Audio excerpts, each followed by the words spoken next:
Villagers are the most useful Minecraft mob, and that's mainly because of their trading feature, which allows you to get almost any item in the game. This is the ultimate Minecraft villager trading guide for 1.21. So to understand villager trading, we first have to understand the currency. You, the player, can use emeralds as a form of currency to trade with villagers. There are two types of trades you can perform with a villager. You can either give them emeralds in exchange for a certain item they have, in which case it's a buying trade. You're buying the item from them by spending emeralds. Or you can gain emeralds from giving them a certain item, i.e. it's a selling trade. You sell an item to the villager and they pay you emeralds in exchange for it. Easiest way to remember, a buying trade equals you spend emeralds, a selling trade equals you gain emeralds. This is really important, so make sure to note it down. The amount of items the villager can trade for is determined by its badge, which indicates the villager's level. Every employed villager, regardless of profession, starts out as a novice with a coal badge.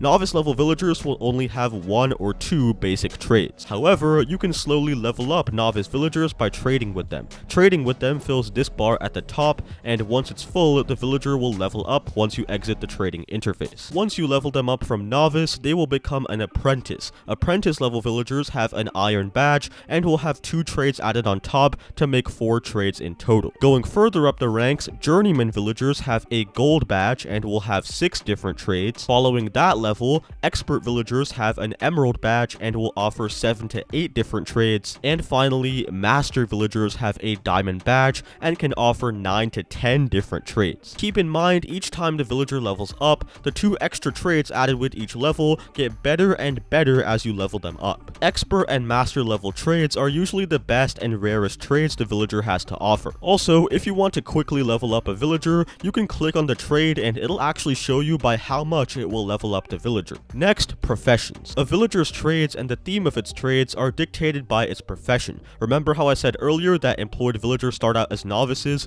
regardless of profession? Well, villagers can have 13 different professions, and these are basic jobs like a farmer or a fisherman, things like that. Villagers can also be unemployed. One type of unemployed villager is the brown coat. These guys look different depending on the village, however you can identify them easily as they don't have a badge. They cannot trade with the player, however they will still seek a profession. To seek a profession, they will look for any type of workstation block nearby. If they find one that's accessible, they'll claim it, which will cause them to acquire the associated profession. Green coat villagers or nitwits do not acquire jobs and cannot be traded with no matter what. They are basically useless, do not waste your time with them. Anyways, after getting the job, the former brown coat villager will work at that workstation throughout the day where it will restock its trades. As when you trade with the villager, they do eventually run out of supply if you do a certain trade too much, so they do need to restock. And each villager profession has their own unique workstation block attached to them. So let's go over each of these in detail along with the beneficial trades each profession can provide. First up, we got the farmer villager. This villager uses a composter as its workstation and also likes to farm.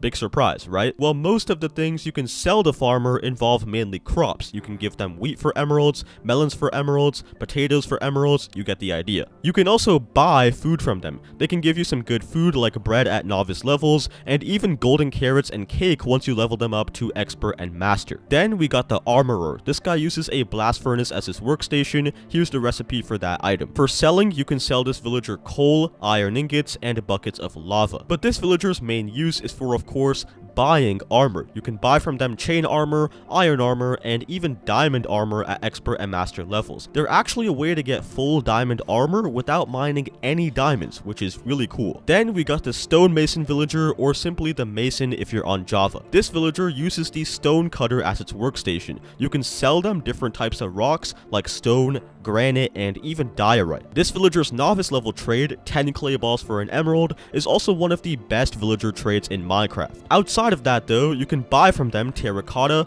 variants of chiseled stone, and quartz blocks at the higher levels. After that, the butcher. This villager uses a smoker as their workstation. You can sell them different types of raw meats such as pork chops, rabbit, beef and chicken. At expert and master levels, you can also sell him dried kelp blocks along with sweet berries. Besides that, you can buy mainly cooked meat, which can be useful if you don't want to farm too many animals. Then the cartographer. This villager uses the cartography table as its workstation. You can sell them paper, glass panes, and compasses. You can also buy off from them some good things too though, like explorer maps, which can be used to track down rare structures. Besides that, you can also buy banners, banner patterns, and item frames. After that, the cleric. This villager uses the brewing stand as its workstation. Selling wise, you can sell them rotten flesh, which is awesome, gold, netherwort, glass bottles, stuff like that. Their buys are okay. You can buy ender pearls at expert level, which is really useful, along with lapis and glowstone at lower levels. Following that, the fisherman. This villager uses a barrel as its workstation. They have some really good selling trades. You can sell them string,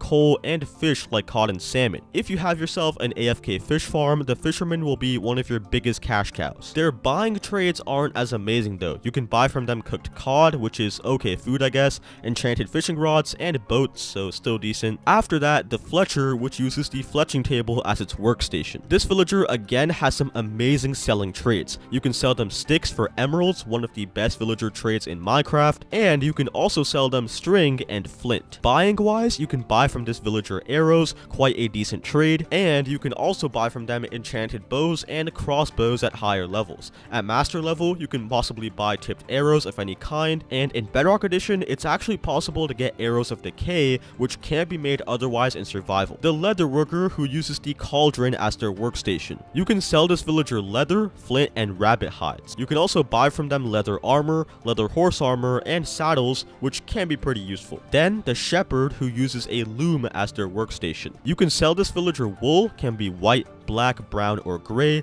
Along with that, dyes of any color, which is really nice. You can buy from them shears and different colors of wool and carpets. You can also buy beds, banners, and paintings at master level. Following that, the toolsmith, who uses a smithing table as their workstation. You can sell this villager coal, iron ingots, and flint, but their job is for you to buy tools from them. They will start out selling you stone tools at novice level at a ridiculous price, which is really rough, but if you do level them up, you can buy enchanted iron and diamond tools, which is pretty nice. The weaponsmith, who uses the grindstone as their workstation. You can sell this villager coal, iron ingots, and flint. Again though, their purpose is for you to buy weapons. Starting out, you can buy iron axes and enchanted iron swords, and once you level them up, you'll be able to buy enchanted diamond axes and enchanted diamond swords as well. The librarian, who uses the lectern as their workstation. Keep in mind, it's also important for them to have access to bookshelves as it helps them work better. Trading wise, you can sell this villager paper and ink sacks, but where this villager's real value lies is in their buys. You can buy from them enchanted books in exchange for a regular book plus some emeralds. One librarian villager can sell you up to 4 enchanted books once you fully leveled them up. The enchanted books they sell will always contain a single enchantment. The enchantment itself and the level of the enchantment are completely random. It can be almost any enchantment in the game. Librarians also have lanterns, bookshelves, and name tags at the master level. Now we got the unique wandering trader. This trader is not a villager and does not live in villages. It spawns randomly nearby the player, and they don't use a workstation or anything like that. You can only buy things from them. You cannot sell them anything, and you can buy from them items that are unavailable in the biome that the wandering trader spawned in. The trader will offer 6 trades, which can be very miscellaneous. Potential items include a bunch of different flowers, along with different seeds,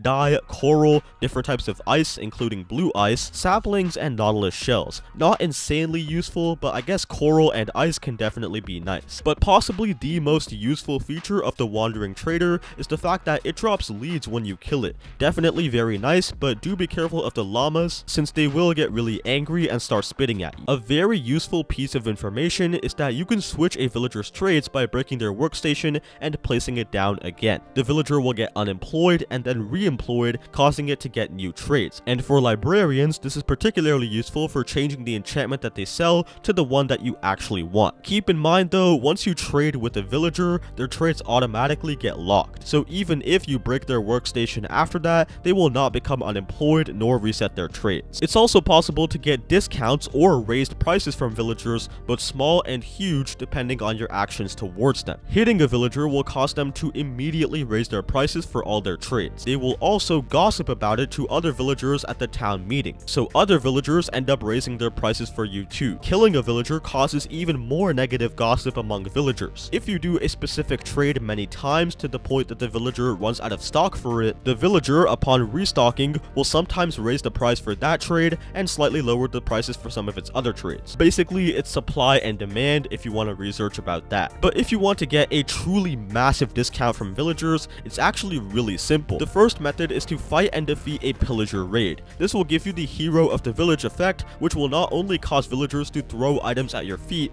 Java edition only, they will also significantly reduce their prices to thank you for defeating the threat. But this effect only lasts for a few in-game days. So another even better method to get discounts is through zombification. First, set your difficulty to hard, then you're going to wait until nighttime and you're going to find a zombie. Shouldn't be too difficult, I mean they are literally everywhere. The reason we need zombies is that zombies can turn villagers into zombie villagers upon killing them. On hard difficulty, there is a 100% chance of this happening. These zombie villagers can also be cured back into regular villagers, and I'll explain why this is good in a second. Zombify any villager you want, and then splash the zombie villager with a splash potion of weakness and give it a golden apple. It will begin to shake violently, and after a few minutes, it will be cured back into a regular villager. Now watch this. The villager we just cured from zombification is giving us huge discounts in return, and they should because we literally brought them back from the dead. If you guys did enjoy this video, then please consider dropping a like and a sub,